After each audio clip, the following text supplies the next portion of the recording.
What is up, family? We have another Patreon request. We got findings. Filled up. Exploration of the back rooms. Well, if there's anyone who can explain it, it's going to be him.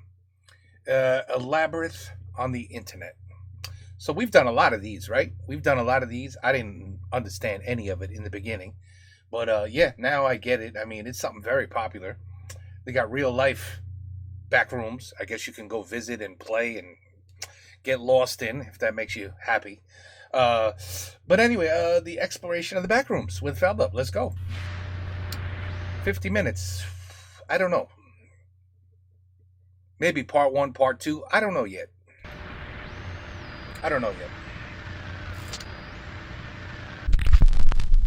Fin 2019 et début 2020, il est tout à fait possible que vous ayez été exposé sur les réseaux sociaux à un court texte en anglais qui pouvait se traduire grossièrement comme ceci. Si vous êtes imprudent et que vous finissez par no-clip en dehors de la réalité au mauvais endroit, vous finirez dans les backrooms, là où il n'y a que la puanteur des vieux tapis humides, le monochrome jaune sur tous les murs, le bourdonnement incessant des lampes électriques au plafond, piégés dans approximativement 1,553 milliard de kilomètres carrés de pièces vides, aléatoirement segmenté. Que Dieu vous protège si vous entendez quelque chose errant près de vous, parce qu'il est certain que ça vous a entendu aussi. Pour ceux qui n'ont pas compris l'utilisation du mot no-clip, il s'agit d'un terme issu des jeux vidéo qui décrit un phénomène où un personnage traverse les textures, montrant donc l'envers du décor du jeu vidéo. Ce texte décrit donc cette hypothèse selon laquelle on pourrait traverser la réalité elle-même et se retrouver dans une réalité alternée, différente, une réalité hostile au fonctionnement et à la géométrie étrange. Il est probable, si vous suivez beaucoup l'horreur sur internet, que ce texte vous dise quelque chose ou même que vous l'avez lu. Mais encore plus probable serait que vous ayez vu cette image. Eh oui, on sait cette image, on le sait très bien. Une soi-disant photo des backrooms. Wait a minute. On a fait ça déjà, je crois. Et c'était une photo. It was a fake.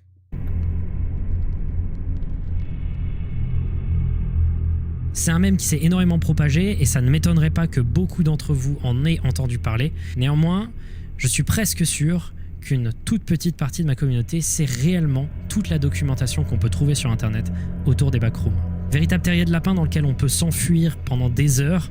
Laissez-moi vous parler des milliers de pages et de tout l'univers qui a été documenté sur internet autour de ce phénomène étrange qui part à l'origine en 2019 de cette simple photo. Bienvenue dans les backrooms, préparez-vous à explorer tous vos cauchemars.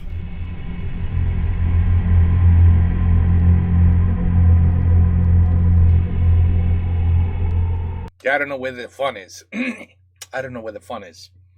If you put me in one of these damn rooms, I'd lose my mind. I'd be like, no, I don't want to play. I don't want to play. I don't want to play. No.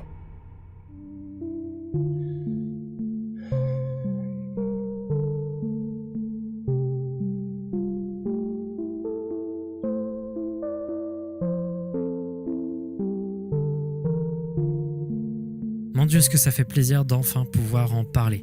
Vous m'avez beaucoup demandé de traiter le sujet des backrooms, de traiter tout son impact sur Internet, et je vais essayer du mieux que je peux de faire justice à ce sujet passionnant. Cette vidéo va se découper en plusieurs parties, et je vais commencer pour des raisons d'immersion, par tout bêtement une exploration des backrooms. Parce que si le concept peut paraître très fin dans ce premier texte, réalisez bien que vous êtes en face d'un des univers les plus complexes qui a pu être découvert sur Internet. Explorons les backrooms, commençons par le début. Tout commence dans le monde réel.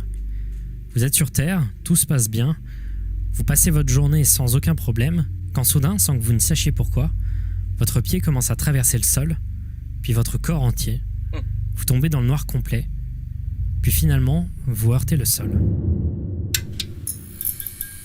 C'est un sol habituel et à la fois inhabituel, une moquette légèrement humide, assez crasseuse et sale. L'endroit est complètement silencieux et vos yeux lentement s'accommodent à la forte lumière située au-dessus de votre tête. Vous êtes actuellement dans les backrooms, dans un infini dédale de pièces ressemblant à des locaux de bureaux ou de réserves de supermarchés complètement vides. Le sol est couvert d'une moquette humide, parfois moisie.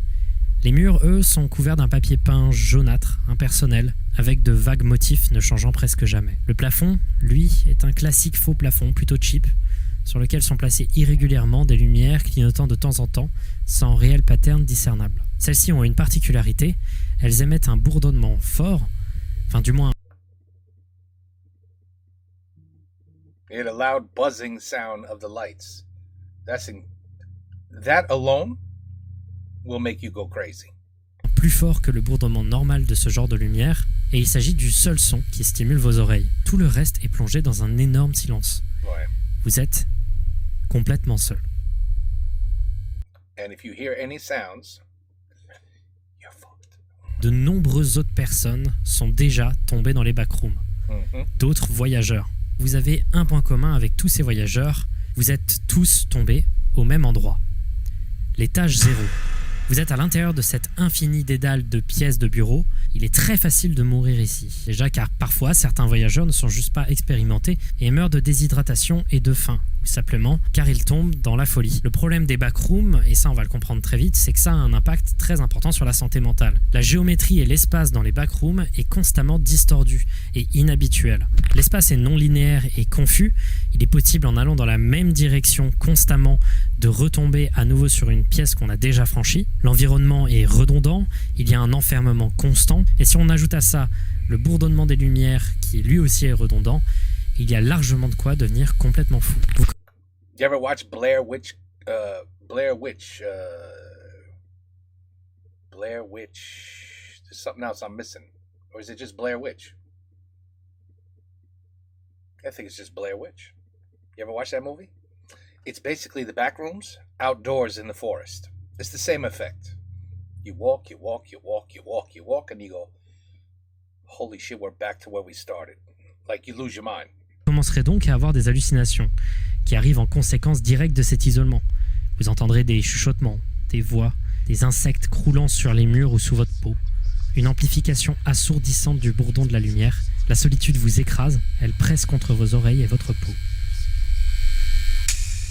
Vous errez dans une solitude complète jusqu'à ce que le sentiment empressant que vous êtes suivi vous guette. La documentation sur Internet semble indiquer qu'à l'étage 0, il n'y aurait pas spécialement d'autres choses, d'autres entités, car tout simplement, personne n'a croisé de voyageurs ou même d'autres choses tout simplement. Mais néanmoins, il est très possible qu'il y en ait, mais que nous n'en ayons jamais entendu parler. En effet, les explorateurs des backrooms semblent indiquer que de nombreuses personnes y sont mortes, mais qu'aucun cadavre n'a jamais été retrouvé. Et si la quasi-totalité semble être mort de déshydratation, Is that... But no bodies were ever found? What? et de faim, il est tout à fait possible que quelque chose se débarrasse des corps. Mais si vous êtes bon et que vous avez un bon instinct de survie, vous pouvez éventuellement vous en sortir. Il y a deux solutions en général. D'abord, vous pouvez marcher suffisamment longtemps dans la même direction et finir rarement par tomber sur la Manila Room, une pièce très éclairée aux lumières violemment bruyantes dans laquelle on trouve quelques meubles, dont des mystérieux papiers d'autres voyageurs permettant de guider les nouveaux. Il semblerait que le seul moyen de s'en sortir serait à nouveau de no-clip de cette réalité. Ceux ne se souvenant pas, un no-clip, c'est bel et bien traverser la réalité, passer à travers, comme dans un jeu vidéo quand on passe à travers les textures en enlevant toutes les collisions. Néanmoins, no-clip dans l'étage 0 ne vous ramène pas à la réalité, sinon ce serait beaucoup trop simple. En réalité, ce n'est pas pour rien qu'on appelle ça l'étage 0 des backrooms, parce qu'il y a des centaines d'autres. Et donc, tout naturellement, si vous arrivez à sortir de l'étage 0, vous arriverez dans l'étage 1, surnommé la zone habitable. L'étage 1 est beaucoup plus vivable que l'étage 0. Cet étage semble ne pas être infini, mais... Ça, c'est vivable? Why? Because you could drink water from the dirty street? From the dirty floor? Pourquoi ça, c'est vivable? Reste d'une superficie dantesque. Elle ressemble à un gigantesque entrepôt souterrain à l'organisation beaucoup plus complexe, possédant des ascenseurs, des escaliers, des portes, l'architecture est décrépite et de nombreux objets intrigants peuvent y être trouvés. C'est là qu'on découvre que la plupart des étages des backrooms possèdent des fonctionnements très peu intuitifs et parfois complètement aléatoires comparés à ce que l'on vit dans la réalité tout à fait normale, qui obéit aux lois de la physique. Le monde peut être distordu et des entités étranges semblent pouvoir y prendre forme. Par exemple, dans l'étage 1, quelques événements très étranges arrivent régulièrement. D'abord, des caisses de vivres aléatoirement apparaissent avec à l'intérieur de la nourriture, des... Oh, well, okay. If that's available, oui, ok. Des armes, des vêtements, de l'équipement médical, mais surtout de l'eau d'amande. Habituez-vous constamment à entendre parler de cette eau d'amande qui paraît si étrange. C'est une spécificité des backrooms. L'almond water ou eau d'amande est une sorte d'eau avec un léger goût vanillé mélangé à de l'amande qui s'avère être la quasi-totalité du temps la seule source d'hydratation dans les backrooms. À côté de ces caisses de vivres, on peut trouver des objets plus bizarres, genre des pièces de voiture, des boîtes de crayons, des seringues usagées. Si, moi, je prends la boîte de stylo, de whatever, crayon. Ça, c'est probably, pour moi, the most important item to have in the back rooms. Because now, you can write on the walls, like Section A, Section B, Section C. And until you got it all like, okay, this is a new section. This is Section W. And then you can say, all right, let's get the hell out of here and turn around and go back, okay? Back to Section D, back to Section C. I would actually, with the pencils, I would try to go back now. Unless there's all right, let me ask you a question. Is there only one entrance? And is that entrance the exit? Or can you go through the entire back rooms and find an exit on the other side? Or is it just the way you came in is the way you get out? That's important. I need to know that. I don't know what the answer to that is. Maybe I should have researched it. But anyway, let's go. Du papier partiellement brûlé, des souris et d'étranges peintures à l'image changeante. Ah, des souris, ben voilà ta bouffe. Quand on ne les regarde Délicieux, pas, dont l'origine est inconnue. Il est déconseillé de rester à côté. Mais un des gros problèmes de l'étage 1, c'est que vous n'êtes pas seul. Vous tomberez parfois sur des entités hostiles, indéterminées, apparaissant dans des laps de temps où l'électricité coupe. Oh, hell no, vous les verrez partir de loin, parfois même sans être au courant de s'il s'agit d'un autre survivant ou s'il s'agit en effet d'une entité inconnue. Mais faites attention, parfois celles-ci peuvent paraître particulièrement hostiles et ne pas vous fuir et ne pas rebrousser chemin quand elles vous croisent. Il est conseillé également de toujours garder une main sur les objets que l'on souhaite garder, car quand l'électricité coupe et qu'elle réapparaît, il est tout à fait probable que ceci ait disparu. Il est possible que vous tombiez aussi sur d'autres survivants dans cet étage. Néanmoins, si vous voulez absolument progresser dans les backrooms, continuez simplement à marcher dans l'étage 1. Marchez jusqu'à ce que vous trouviez des couloirs. Marchez, et vous finirez sans vous en rendre compte dans le premier étage véritablement dangereux des backrooms. L'étage 2 est une série de tunnels de maintenance s'étirant sur des millions de kilomètres, dont la trajectoire change rarement. L'environnement est insalubre et relativement plus bruyant qu'avant, dû à la présence abondante de tuyaux, de chaudières et de ventilation suivant les couloirs. Il semblerait d'ailleurs que ces tuyaux contiennent une substance noire et visqueuse similaire à du goudron qui aurait été complètement homogénéisé. Il est extrêmement déconseillé de s'approcher de cette substance, encore plus de l'inhaler ou de l'ingérer. Celle-ci pourrait être extrêmement dangereuse selon les documents qu'on peut trouver sur internet. Parfois, on peut trouver des portes menant à des pièces possédant chacune quelques objets, dont parfois des ordinateurs. Néanmoins, ces tunnels peuvent être extrêmement dangereux. Il y a deux grands dangers particuliers dans l'étage 2. D'abord, il y a la chaleur. Elle peut aller jusqu'à plus de 43 degrés Celsius dans certains endroits, rendant la progression dans l'étage particulièrement difficile. Mais le deuxième plus grand danger de l'étage 2, c'est la présence d'entités hostiles, inconnues de la plupart des humains se rendant pour la première fois dans les backrooms. J'ai été plutôt discret à propos des entités jusqu'à maintenant, mais il semblerait que les backrooms, dû à leur géométrie et leur fonctionnement étrange, aient créé par incidence des créatures au fonctionnement illogique et mécompris des êtres humains. Dans l'étage 2, on peut tomber par exemple sur d'étranges sourires perçant l'ombre, appelés des smilers, qu'il ne faut jamais cesser de regarder. On peut également tomber sur des agglomérats de plein de membres humains recollés de manière absurde, croulant dans les sous-sols, appelés des clumps. Mais on peut surtout tomber sur deux créatures iconiques des backrooms. D'abord, il y a le voleur de peau. Celui-ci agira comme un autre être humain avec très peu de conversation. Il ne peut qu'imiter sans comprendre le langage humain. Il vous suivra un peu sans vous attaquer jusqu'à ce que la faim le guette. Il s'agit en réalité d'une bestiole à la peau blanche organique, pouvant accrocher des matières diverses. Elle s'en sert pour porter la peau d'un être humain à la perfection et pouvoir ainsi attaquer sans être repéré. L'autre grande créature dangereuse et facilement trouvable dans cet étage, c'est le très célèbre Hound. que l'on va appeler un chien de chasse. Ceux-ci courent après n'importe qui qu'ils croisent. Ils sont extrêmement agressifs et apparaissent comme des sortes d'humains aux longs cheveux avec des griffes et une large bouche. Il existe quelques petites images de chiens de chasse qui auraient été réalisées dans les backrooms, mais il existe particulièrement une vidéo d'un chien de chasse juste avant qu'il parte à l'attaque de la personne qui filme. La voici.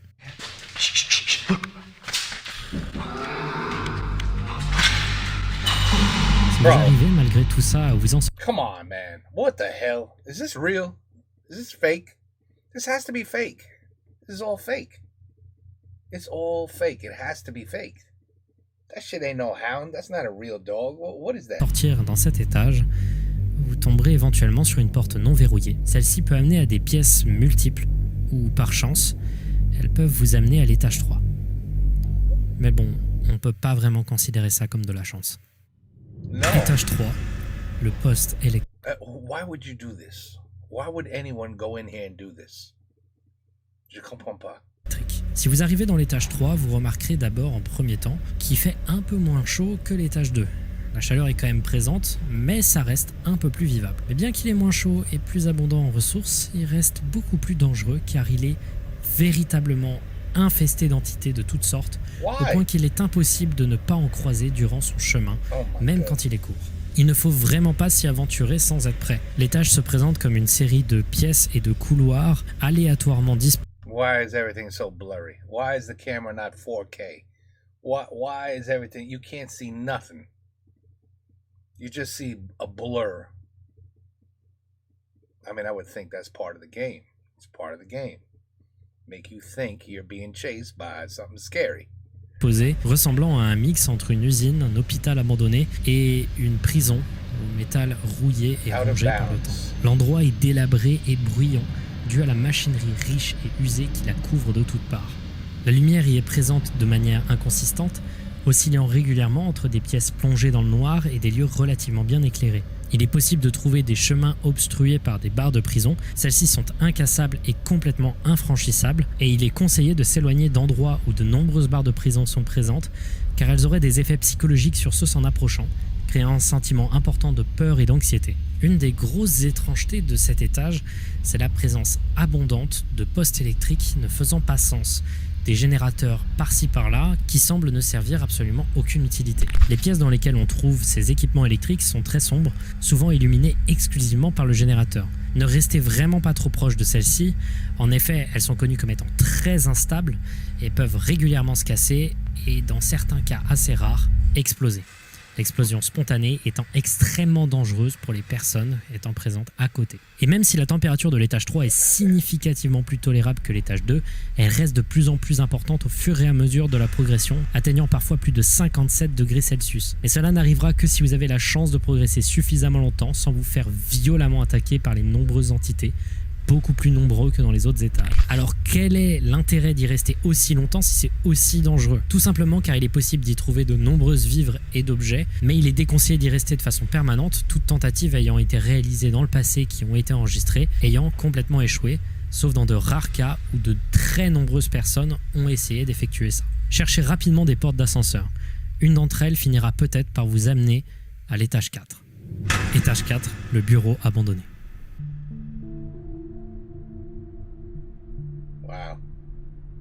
This is insane. L'étage 4, c'est le premier moment où on peut un peu respirer. Si l'intégralité des étages jusqu'à maintenant était une progression dans l'horreur et dans la dangerosité, celui-ci est le premier étage de toutes les backrooms à être presque parfaitement safe. C'est un endroit où beaucoup de survivants restent longtemps. Il s'agit d'un gigantesque bureau vide et lumineux.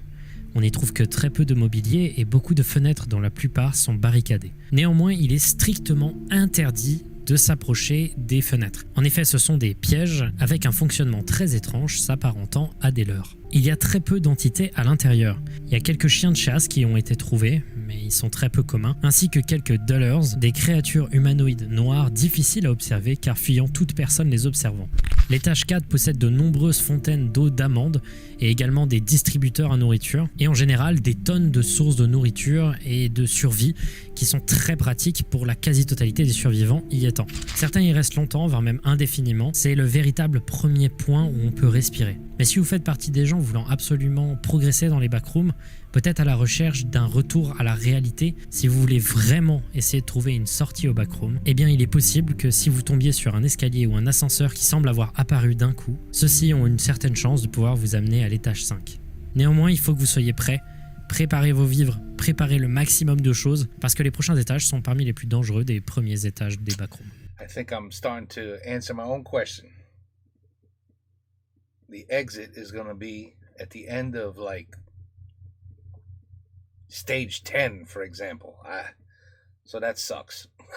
That kind of sucks. On retourne dans la dangerosité. L'étage 5 prend la forme d'un hôtel infini. Wait a minute. Etage 5 looks exactly like the Jack Nicholson movie. Red Rum. Red Rum. Red Rum. The little boy with the tricycle riding in circles all over the place in a hotel. Remember that? Remember what the hell's the name of that movie? That's exactly what this is. Avec de nombreuses pièces et couloirs à l'architecture organisée, ressemblant à un hôtel au début du siècle dernier. Tout est propre au point d'être étrange et particulièrement dérangeant. Toute saleté se retrouve quelques minutes après automatiquement nettoyée quand on ne les regarde pas. Dans les halls et les couloirs, on peut entendre des échos de jazz très vieillots, semblant dater d'environ des années 30-40, qui proviennent de tourne-disques disposés dans certaines pièces. Cet étage est célèbre pour être un des plus terrifiants à parcourir, que ce soit les discussions étouffées d'un dîner mondain perçant quelques murs, des bruits de frappements sur les murs ou quelqu'un tapant les épaules des voyageurs quand ils sont isolés, la solitude et l'enfermement de l'hôtel donnent l'impression d'être suivi par quelqu'un ou quelque chose et de perdre la tête. L'hôtel en lui-même est composé de 3 zones majeures. La première zone est le hall principal. Ce nom est plutôt fallacieux car la structure non linéaire de l'étage 5 fait que l'on tombe régulièrement dessus, peu importe la direction que l'on prend. Celui-ci est une salle rouge décorée de façon vintage, son atmosphère est menaçante et certains ont l'impression que des visages sur le papier peint les observent. Les pièces attachées à ce hall sont toutes vides, à l'exception de certaines qui sont particulièrement bien meublées. Il y a également des ascenseurs dans la pièce qui amènent à une série de 382 étages. Les 12 premiers amènent à d'autres endroits dans l'étage 5, dans l'hôtel de la terreur. Néanmoins, il est strictement interdit d'aller au-dessus de l'étage 12. Tout voyageur étant allé à un étage supérieur au 13e étage. What do you mean forbidden? Like there's rules. How are there rules? There can't be rules. You can do whatever you want. What do you mean strictly forbidden? Who's going to stop you? The police? I don't understand. You want to get the hell out of here in one piece. You don't give a shit about rules. N'est jamais revenu. On ne sait pas s'ils sont morts ou juste s'ils ont disparu. La deuxième zone est la pièce Beverly, une gigantesque salle de bal d'un autre temps servant de hub à l'étage 5. Elle contient des centaines de portes sur ses côtés. La salle, elle, est complètement vide à l'exception d'une table en son centre, illuminée par un seul chandelier. On y retrouve des boissons, mais particulièrement un jeu de mahjong qui n'a jamais été terminé, car toute personne essayant trop de s'en approcher finit par reculer suite à une gigantesque détresse mentale inexpliquée. La troisième zone importante de cet étage, c'est la chaufferie. Il s'agit de la seule pièce insalubre et visiblement sale. Elle est large et remplie de machinerie et de chaudières. Ne soyez surtout pas claustrophobe parce que vous êtes complètement entouré de tuyaux à pression extrême faisant énormément de bruit, se situant tous près de vous. Certains disent également avoir entendu des chuchotements provenant de certains fours de la salle sans savoir vraiment pourquoi. Mais il y a également les rumeurs d'une quatrième zone appelée le lobby, dont tous ceux l'ayant pénétré ne se souviennent pas vraiment comment y être entrés et finissent par oublier tout souvenir de celle-ci. Il est largement possible que beaucoup de voyageurs y soient entrés mais qu'il ait tout simplement oublié. Et ce serait peut-être lié à une chose très importante de l'hôtel, la raison de sa dangerosité excessive. En effet, jusque-là, on pourrait se dire à la limite que l'étage 5, c'est pas grand-chose. C'est juste assez terrifiant, bizarre, et avec 2-3 règles à bien connaître, mais sans ça, ça n'a pas l'air d'être au niveau de l'étage 3. Il y aurait une rumeur autour de la bête de l'étage 5. Ce serait une entité qui se présente. Look at that shit. That will drive you crazy right there. It looks like a endless hall. It never ends. That's what it looks like. It could make you crazy. Comme un businessman convaincant, voulant vous amener dans son bureau. Il apparaîtrait après avoir regardé les visages sur les peintures dans les halls et les couloirs. Wow. Il est strictement interdit de le suivre, de l'écouter, de le regarder. Évitez-le, courez, il vous veut du mal. Si vous voulez sortir, il existe de nombreux moyens de partir. Mais nous voulons descendre dans l'étage 6, à nos risques et périls. Pour ce faire, il faut aller dans la chaufferie et progresser le plus loin possible dans celle-ci. La chaleur vous entoure, elle presse sur vous, mais avant même que vous vous en soyez rendu compte, vous serez dans l'étage 6, le plus dangereux jusqu'à maintenant. Wonderful. Je vais passer peu de temps sur l'étage 6. C'est simple, vous êtes dans le noir, dans des couloirs semblant infinis. Les murs sont en métal et le sol en briques. Stage 6, everything in the dark? Hell no. Hell to the no. No, no, no. Le noir est suffisamment épais pour rendre la progression extrêmement difficile, ça, c'est fou. mais pas suffisamment pour être un voyage à l'aveugle. Are you allowed to have a flashlight? L'étage 6 est dangereux pour des raisons tout à fait différentes. Les sources externes de lumière n'aident pas à mieux voir dans cet étage. En effet, l'obscurité écrasante de l'étage 6 semble les absorber automatiquement. L'intégralité de l'étage est assourdissante de silence. Il n'y a rien ni personne. Vous ne verrez jamais personne ni la moindre entité. Jusqu'à ce que vous entendiez des bruits, des sons indéterminés, des entités familières. Cet étage détruit votre santé mentale au plus Destroys your sanity. profond. Every stage will destroy your sanity. What lunatic would say, hey, bonjour, je vais aller dans les backrooms. Where do I sign up? What nutcase would do that? La privation des sens vous rend fou. Il est considéré par de nombreux voyageurs comme l'un des plus dangereux étages de toutes les backrooms. Comme le cite la page la documentant. Une proportion significative de voyageurs entrant dans l'étage 6 n'en revient jamais. L'étage 7 des backrooms est étrange, il est divisé en deux parties, une pièce d'entrée et un océan. Ouais, un océan complet. La description dans les documents qu'on peut trouver sur internet est assez floue. Certains détails sont assez difficiles à comprendre. L'entrée est une pièce légèrement inondée par 5 cm d'eau, mais complètement meublée, remplie de différentes curiosités, dont des livres à l'origine inconnus. Si vous ouvrez la porte de sortie de la pièce d'entrée, vous vous retrouverez en face d'un gigantesque mur d'eau vertical. Si vous franchissez le sol de la porte, vous vous approcherez très rapidement de ce mur d'eau. Vous venez en réalité de tomber, la gravité vient de changer de sens. C'est un des seuls étages des backrooms qui semble avoir un contrôle direct sur la gravité. Une fois que vous avez franchi la porte de la salle d'entrée, vous êtes dans l'océan et c'est fini. Vous ne pouvez plus revenir en arrière. Cet océan est froid et il s'étire à perte de vue dans toutes les directions, sans la moindre présence de terre. Il semblerait néanmoins qu'il y ait quelques îles minuscules au nord de la porte de la salle d'entrée, mais aucune vie n'y aurait été trouvée. N'essayez pas de boire de l'eau par contre.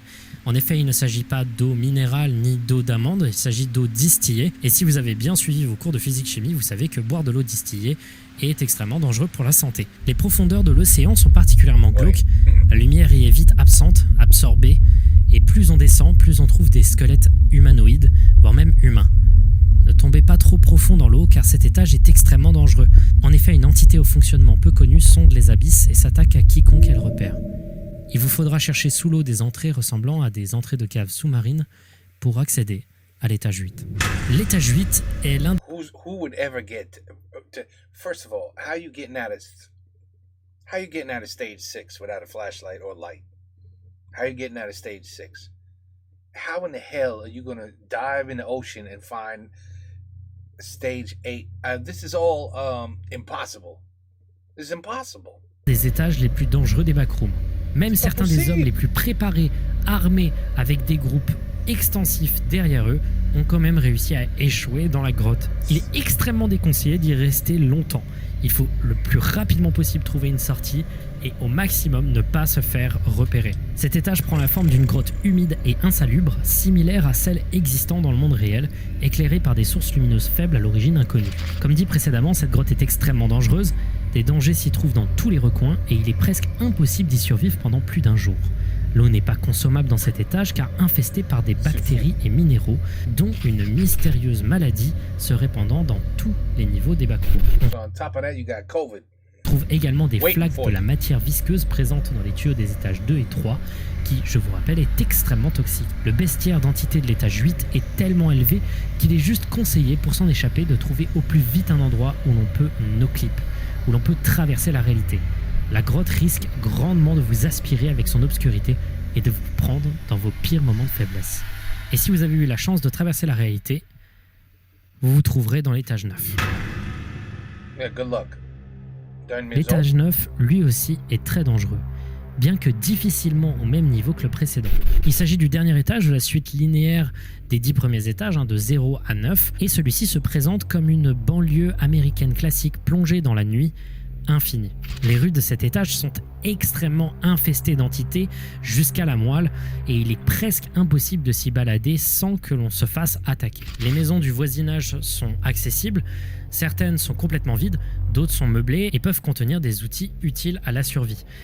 Néanmoins, il est conseillé, pareil, de trouver rapidement une sortie, sauf que là, on se retrouve dans un des éléments qui va être le plus important pour bien comprendre les backrooms. Ici, je vous ai décrit le chemin classique de quelqu'un se rendant dans les backrooms, qui fait le voyage pour la première fois et qui s'en sort plutôt bien. Mais en réalité, les backrooms ne sont pas linéaires. On ne va pas de l'étage 0 à l'étage 1, à l'étage 2, à l'étage 3, à l'étage 4 constamment. En réalité, il existe énormément d'embranchements, et c'est un bordel de connexions, un véritable arbre qui va dans tous les sens et dont les branches s'entremêlent. À partir de l'étage 9, cette linéarité est cassée. Lovely. Because it wasn't complicated enough. So, of course, let's make it more complicated.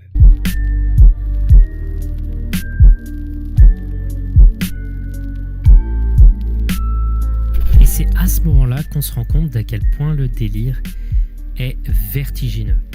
Car il existe des centaines d'étages au backroom et de nouvelles documentations apparaissent jour après jour. D'où viennent ces documents? Comment j'ai pu vous décrire un tel truc? Eh bien tout ça vient d'un site, un Wikidot sur les backrooms. Une sorte de wiki communautaire de gens qui vont décrire chaque étage à la suite, leur fonctionnement, les entités que l'on peut y trouver de manière chirurgicale ou parfois à travers des rapports de voyage d'autres voyageurs étant passés dans les mêmes étages. So these are people that went to the back rooms and completed every level. And then talk about what they went through on the internet. Is this serious? C'est sérieux ça? Mais c'est sérieux? Alors évidemment, à ce niveau-là, vous aurez compris, pas la peine de l'expliquer.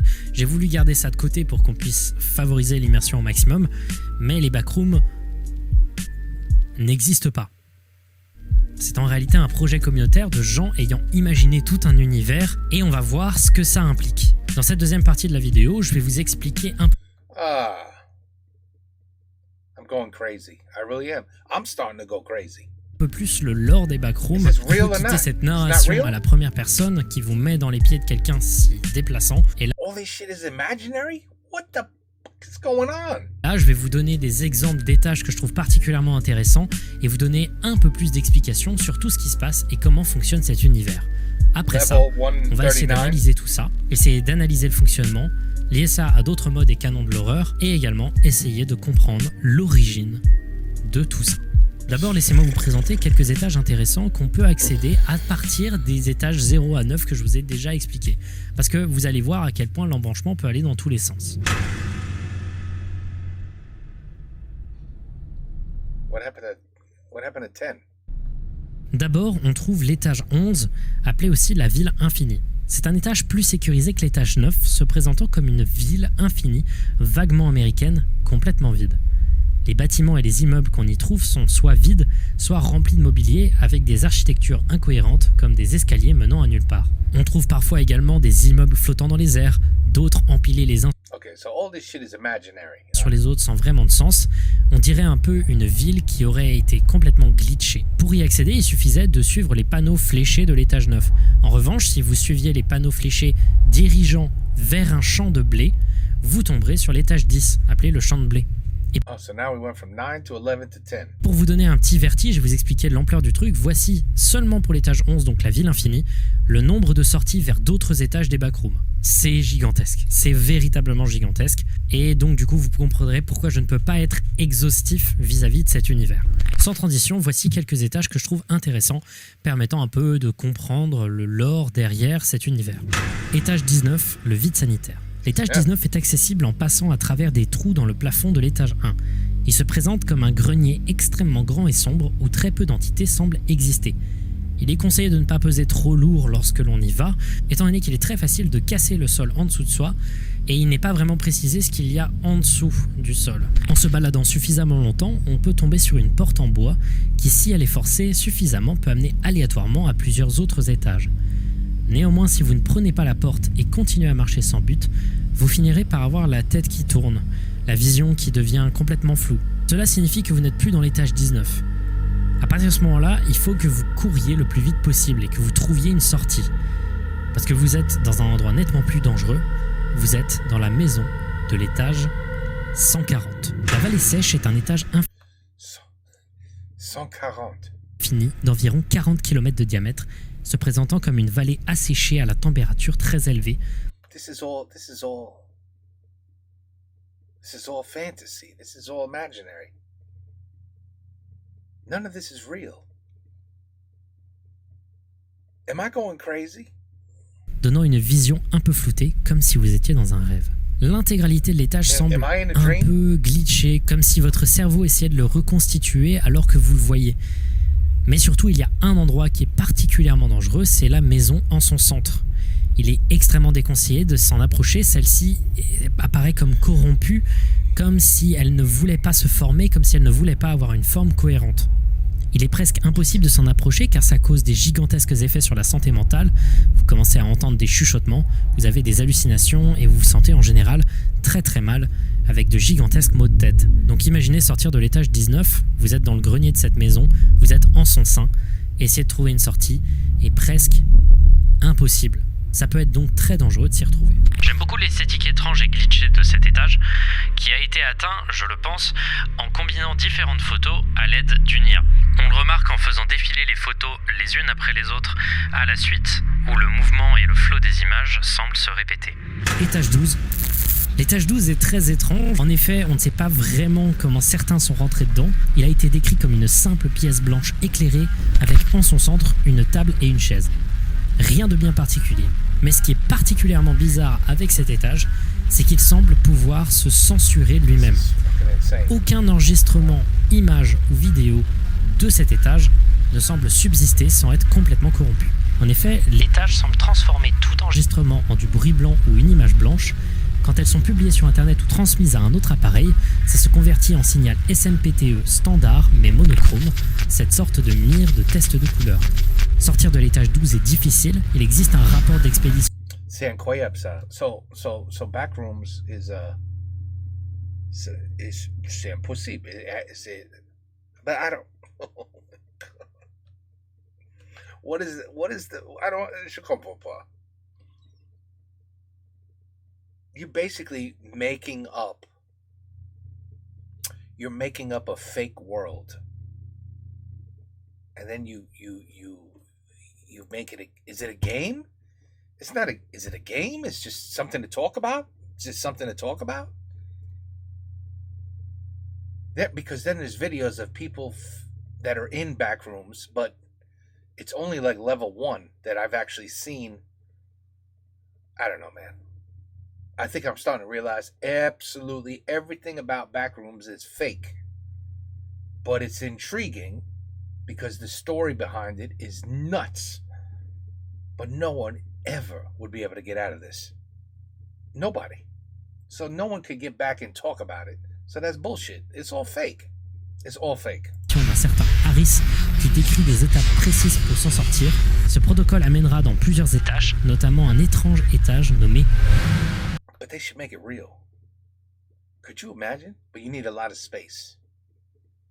You would need to take over like a whole city, an abandoned city. I think we have a few in Detroit. You could go to Detroit. There's like half of it is just straight up abandoned. and you could build a back room with like 50 levels and make people go crazy for real, where they actually have to pay to go into the back rooms because it's an adventure. And you know that people would do it, right? People would pay to go into back rooms and go through all this shit. That's how crazy humans are. They would do it. But unless something like that is done, then this is all, Tooth Fairy, Santa Claus is coming, the Easter Bunny, it's the same. It's Easter Bunny, back rooms, Santa, you say it all in the same sentence. It's just imagination, that's all. -1. Et donc ainsi, laissez-moi vous parler de l'étrange concept des étages énigmatiques. Les étages énigmatiques sont des étages étranges qui ne sont pas numérotés et placés dans l'ordre habituel des backrooms. Leur placement est inexpliqué et souvent leur fonctionnement est profondément inhabituel. L'étage -1 est considéré comme étant en dessous de l'étage 0. Il s'agit d'un couloir infini avec de régulières portes à chacun de ses côtés. Au cours de votre progression dans le couloir, vous entendrez peut-être un silencieux écho d'un air de piano. Au fur et à mesure que vous avancez dans l'étage -1, le son deviendra de plus en plus fort sans jamais que vous ne l'atteigniez vraiment. N'allez pas trop loin dans le couloir, votre vision se brouillera et votre audition sera parasitée par le son de vieilles pubs des années 30. Si vous persistez dans le couloir, les hallucinations vont commencer à s'intensifier. Vous entendrez des gens parler par-dessus les bruits et vous verrez des hommes dans des costards autour de vous, dont le visage est profondément indiscernable. Aucun voyageur ayant subi ces hallucinations et l'étage -1 en général n'est allé plus loin après ça. Tout le monde s'arrêtant là et revenant en arrière, tellement les effets sur la santé mentale et la psychologie sont énormes. Tous ceux étant revenus ont parlé d'une certaine entité du nom de Nutrisha. Pas plus de précision autour de cette entité, ni même de certitude autour de son existence. Accéder à l'étage -1 est assez difficile, il faut briser un mur de l'étage 0 ou comme je vous ai dit, faire le protocole dans l'étage 12, ce qui n'est pas chose facile. Il est néanmoins assez facile d'en sortir. Les portes tout au long du couloir mènent à d'autres étages, dont les étages 0 et 1, ainsi que le -2, dont on ne parlera pas ici, mais qui est un étage extrêmement dangereux. Étage 2.1, les cavernes de béton. Les étages 2.1 sont un des meilleurs exemples de ce qu'on appelle les sous-étages, qui sont soit des portions internes à un étage ou des étages directement liés à leur étage parent. En l'occurrence, l'étage 2.1 est lié à l'étage 2. Si vous vous souvenez, je vous avais dit que l'étage 2, donc les tuyaux infinis, était très chaud en termes de température et qu'à certains endroits, les températures devenaient insoutenables, dépassant largement les 40 degrés. Il est possible de no-clip dans ces zones de chaleur extrême. Et à chaque fois que vous ferez ça, vous vous retrouverez dans l'étage 2.1. L'étage 2.1 est un labyrinthe aux murs de briques en béton éclairés par des torches et des ampoules de façon aléatoire. Néanmoins, c'est ces lumières qui font de cet étage un danger extrême. En effet, cet étage est infesté d'une entité appelée Ikari. Ce sont des sources de lumière clignotant légèrement, tuant n'importe qui passant à côté. Il faut casser ces sources de lumière, soit en jetant des objets dessus, ou alors quand il s'agit de lumière provenant de torches, jeter de l'eau d'amande dessus pour les éteindre. Et il est possible également de trouver des trous dans les murs qui mènent à une série de grottes entremêlées, complètement safe, mais sombres et difficiles à parcourir. Le problème de cet étage, c'est qu'au fur et à mesure qu'on se débarrasse des Ikari en cassant les sources de lumière, l'étage devient de plus en plus sombre et de plus en plus difficile à naviguer. Yeah, you're like back to level 6. Et un voyageur inexpérimenté pourrait largement s'y perdre et ne jamais en revenir. L'étage 283 est un gigantesque parc d'intérieur pour enfants. Celui-ci s'étire de haut en bas, de droite à gauche, derrière et devant. Il est gigantesque et possède différents types d'environnements, oscillant entre des tubes s'entremêlant, des toboggans sombres à la vertigineuse longueur, mais également on trouve de gigantesques châteaux comiquement colorés, des sols en bande élastique, des salons couverts de moquettes, ou alors de gigantesques piscines de boules à la profondeur encore inconnue. L'architecture et l'environnement de l'étage 283, bien que très nostalgique, restent très confinés et propices à la claustrophobie. En plus de cela, de nombreuses entités l'infestent et se cachent à peu près tous ses recoins. Des chiens de chasse, des smilers, des voleurs de peau, des clumps, bref, tous ceux qu'on a pu définir juste avant. Mais on y trouve également une autre des entités les plus présentes dans les backrooms, les facelings. C'est une des premières entités à avoir été découverte et ils ressemblent de manière identique à n'importe quel autre être humain, à l'exception qu'ils n'ont pas de visage. En effet, de la peau le recouvre entièrement. On en trouve de nombreux types, mais majoritairement deux, des facelings adultes et des facelings enfants. Les adultes sont amicaux et deviennent agressifs uniquement si on les agresse. Ils peuvent ressembler à des hommes, des femmes ou des personnes androgynes. Mais les enfants, eux, sont presque exclusivement féminins et possèdent souvent des objets coupants avec eux, comme des bouts de métal, de verre ou des couteaux. C'est bien ça, c'est bien. On trouve particulièrement les facelings adultes dans l'étage 283, dans les salons, aussi appelés les lounges. Les facelings enfants, eux, sont dispersés dans tout le reste de l'étage. Et ils peuvent être observés soit assis là sans rien faire, soit en train de donner de la nourriture ou des boissons. Nourriture et boissons disponibles en grande quantité dans les lounges, le seul endroit à peu près safe de l'étage 283, sous la forme de restes dans des assiettes ou de fontaines de boissons. Le reste de l'étage 283 est plutôt dangereux, les tubes s'entremêlent et peuvent être un véritable dédale infini. On y trouve notamment des labyrinthes, et comme l'espace est restreint, la moindre entité qui vous attaque devient tout de suite inévitable. Un endroit en particulier à éviter, c'est les piscines de boules, qui sont atteignables à partir de toboggans. Elles semblent toutes infinies, du moins c'est ce que l'on peut. That's like the dirtiest. I remember my kids at their birthday parties. You know, we went to places like this, and it was later found out that this is the dirtiest, most germs, most shit you can pick up and get as a child is jumping there. Dirty, dirty, dirty, disgusting germs everywhere, infections everywhere. It's like, and you're like, oh, thank you. You know, thanks for letting us know that after I let my kid play in there, you know.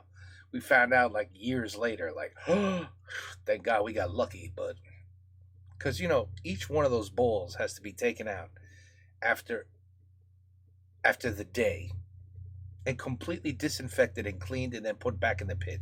You think they do that? You think they do that every day? Every single bowl? No. Observer, étant donné qu'elles sont couvertes d'un épais brouillard et qu'il est impossible de se déplacer à l'intérieur, étant donné qu'elles agissent comme des sables mouvants, entraînant tout voyageur à l'intérieur de ces profondeurs infinies jusqu'à ce qu'il soit écrasé par la masse de toutes les boules en plastique se situant au-dessus d'eux.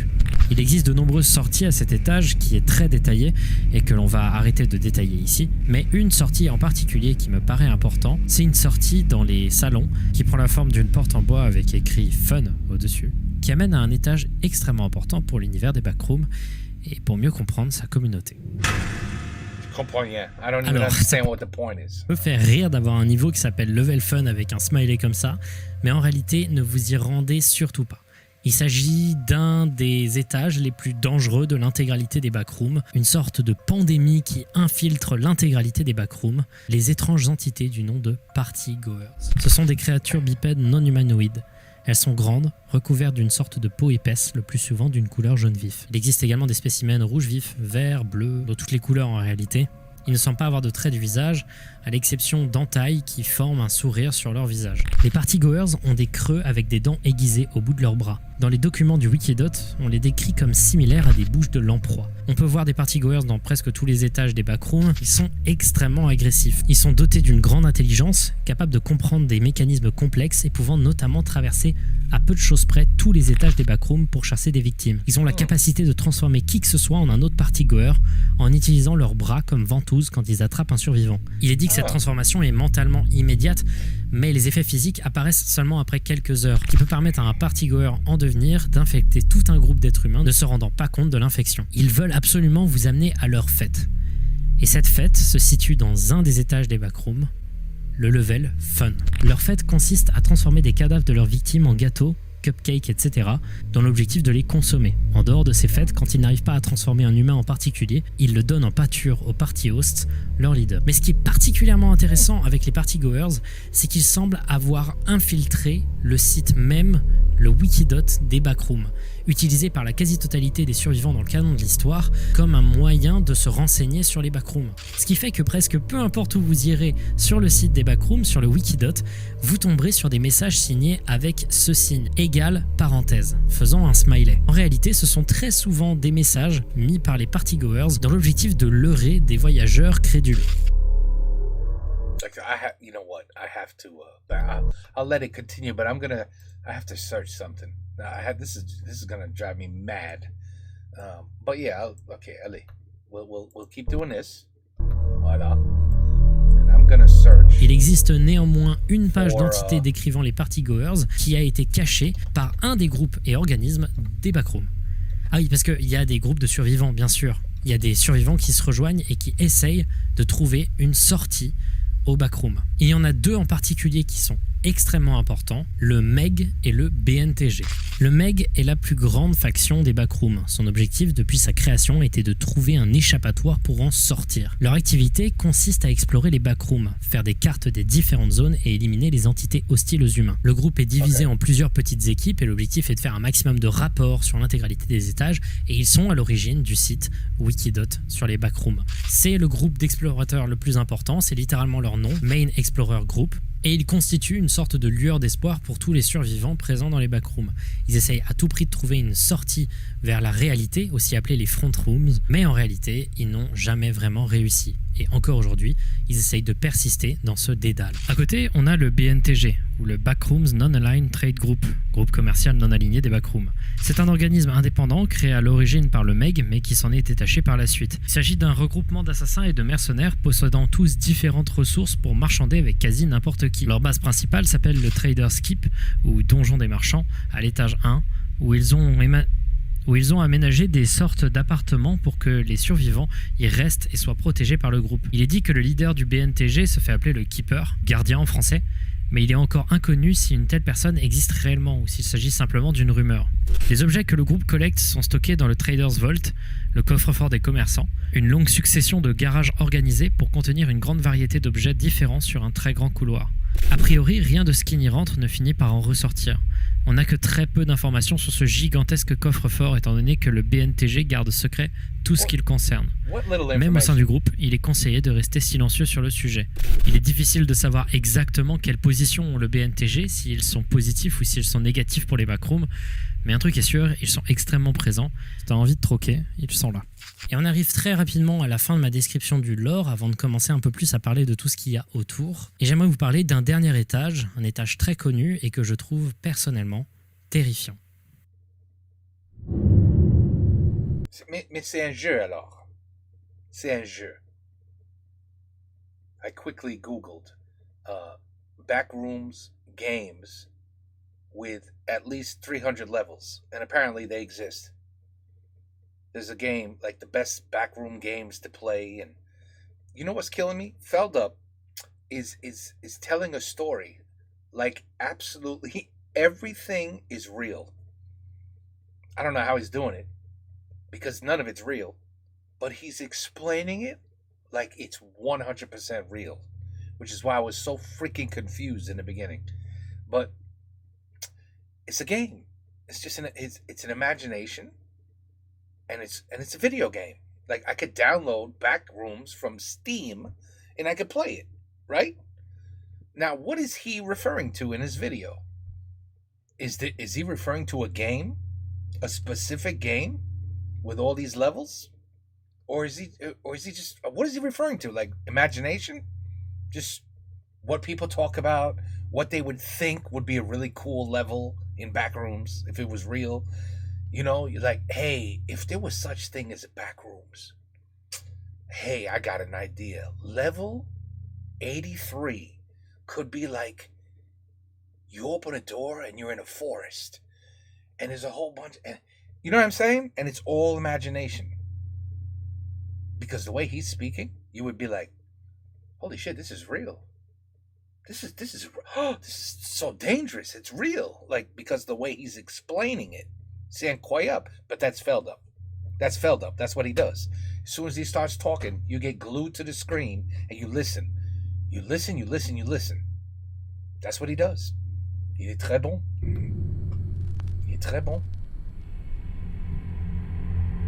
Now, this is a back room.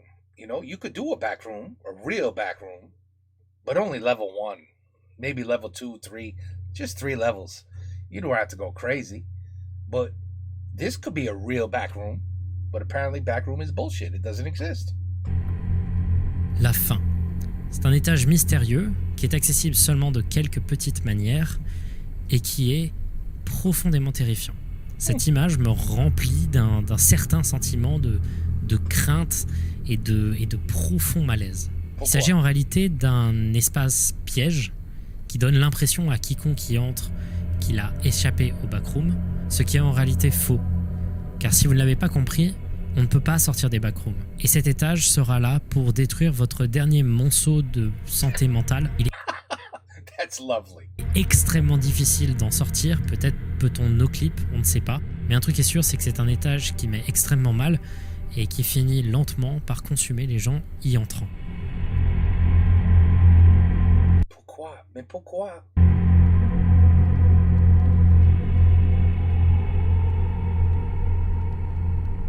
Please pay here.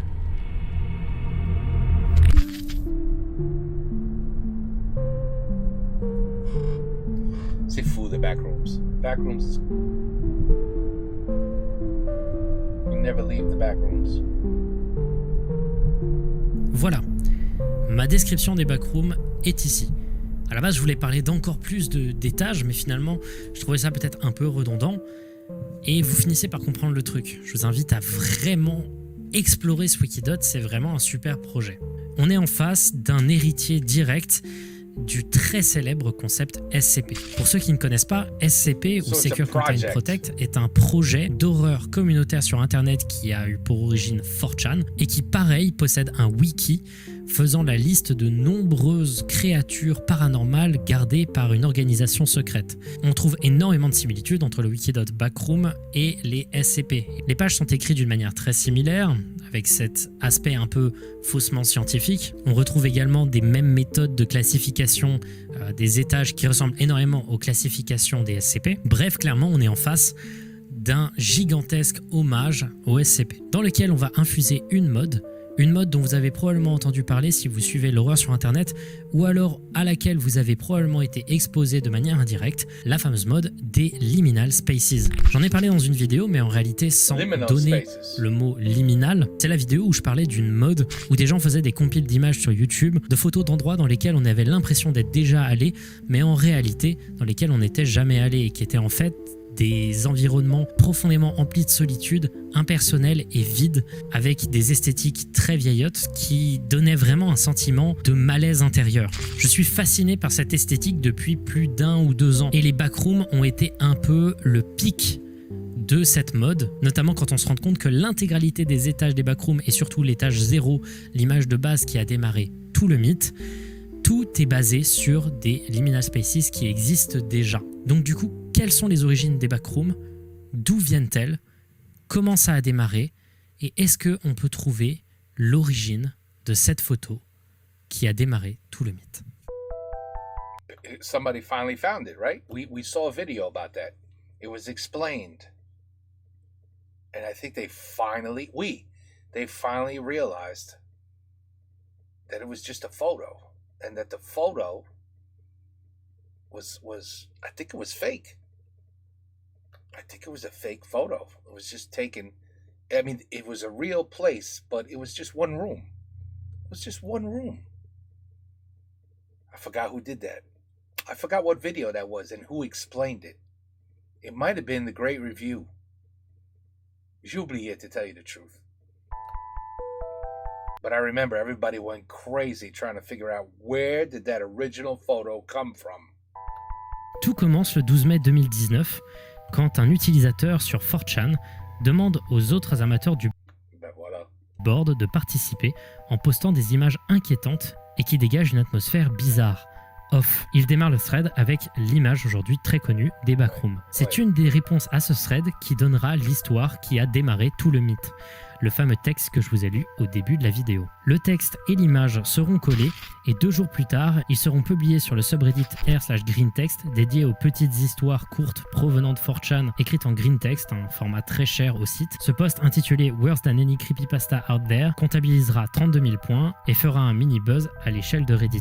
Les gens ont eu réellement une réaction viscérale au backroom et à la base, même si c'était l'origine seulement de gigantesques mèmes dont vous avez probablement entendu parler et juste de blagues, Les gens aimaient vraiment le concept et au fur et à mesure, de nombreuses choses se sont créées. Notamment 4 jours après seulement le post Reddit, un utilisateur du nom de YourDND Guy s'inspire de l'image et de l'histoire et poste lui-même une creepypasta sur Reddit, faisant peu de bruit à l'époque mais qui montre déjà qu'il y a un engouement sérieux au-delà des mèmes.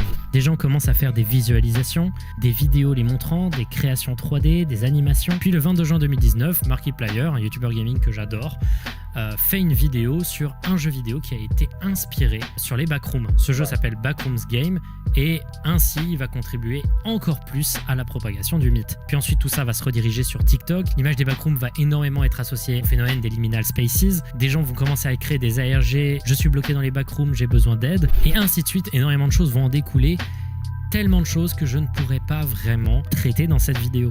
Et c'est seulement le 28 mars 2020 que le Wikidot sur le sujet a été créé par quelques personnes qui étaient déjà présents sur un autre wiki, un wiki de type Wikifandom, qui lui commençait à partir un peu en couille pour créer un univers étendu des backrooms qui s'est créé peu à peu à travers de créations les plus populaires de la communauté. Tout est un projet communautaire qui semble être apparu de nulle part. C'est un truc de fou à quel point la créativité sur internet était bourgeonnante à ce moment-là. Et finalement, les niveaux des backrooms sont arrivés assez tard et ont ramené un nouvel engouement dans les backrooms, tellement ça a rajouté un sentiment presque MMO et presque jeu de rôle au truc. It's almost like a role-playing game.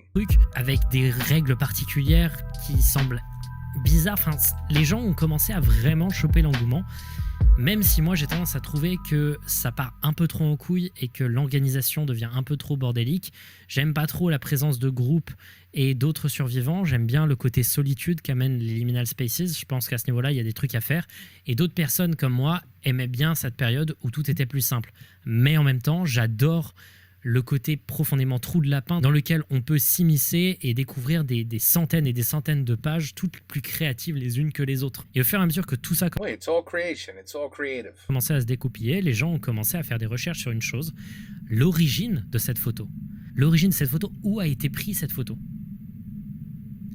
Et bien c'est là qu'il y a un truc formidable, c'est qu'on ne sait pas du tout. But I thought they figured it out. I thought they figured it out. I'm gonna have to search my channel now with backrooms.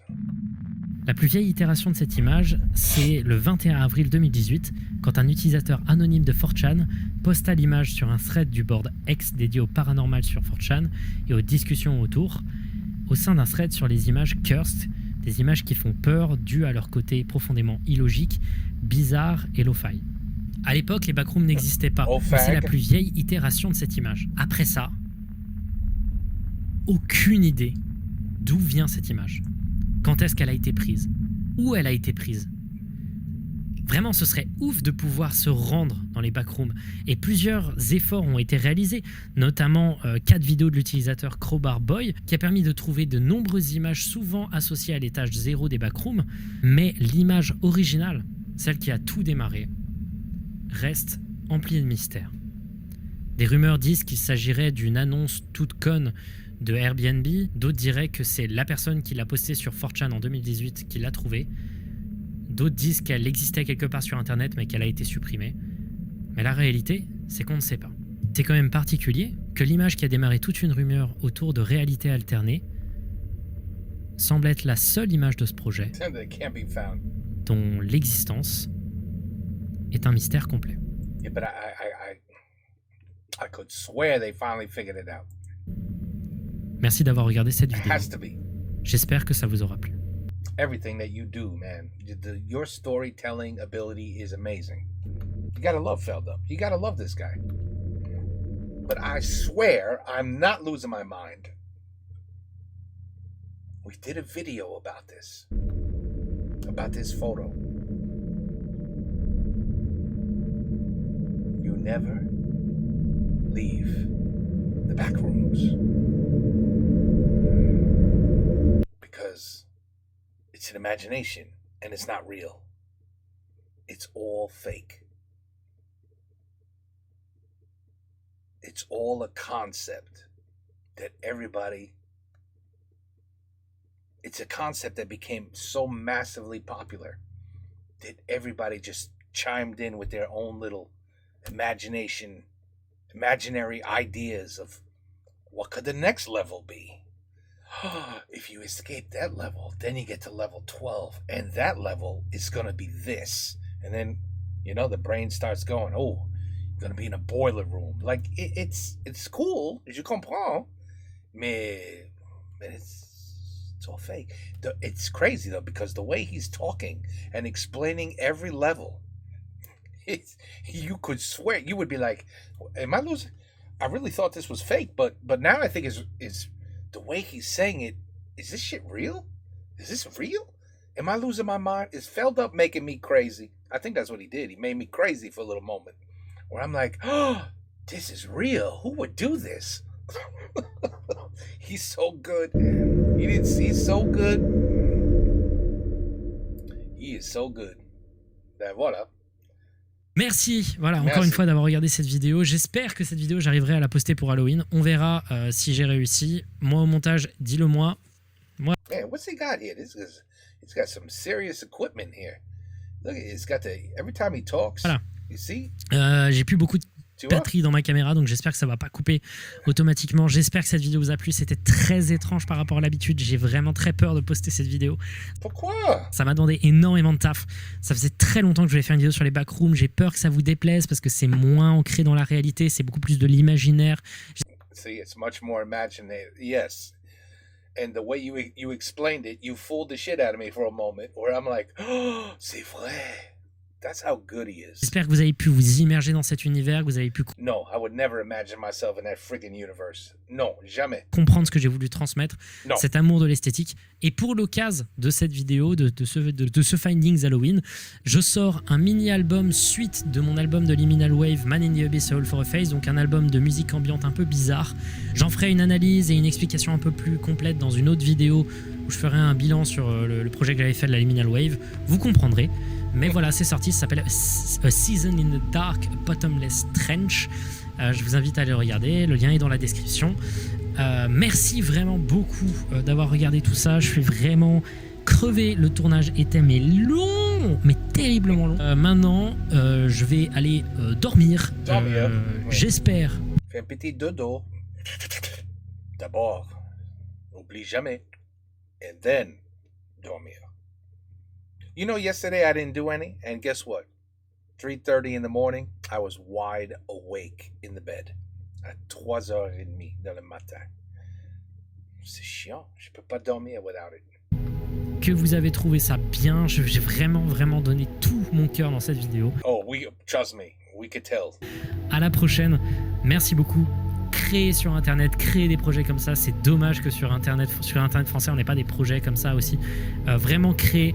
On veut aussi essayer de foutre la misère aux anglophones en faisant des projets vraiment incroyables, communautaires, horrifiques sur Internet. Vraiment, pour l'amour de l'esthétique de l'horreur. Ciao. Just wonderful. Bon, voilà. Backrooms is something that you know what it is? It's like when you gather with your friends, and well, I never did this. Could you imagine me doing this? But no, I never did it. But je comprends. People getting together and playing Dungeons and Dragons, where their imagination throws them into a game, and they literally think like, I am fighting a dragon. I am a magician. I do have these abilities, and they really believe it. And the game is so intriguing and complex, and it's like, dude, it's a game. It's just, it's all make believe. You're not really playing. You know what I mean? That's kind of like what Backrooms is, I guess. Peut-être un peu.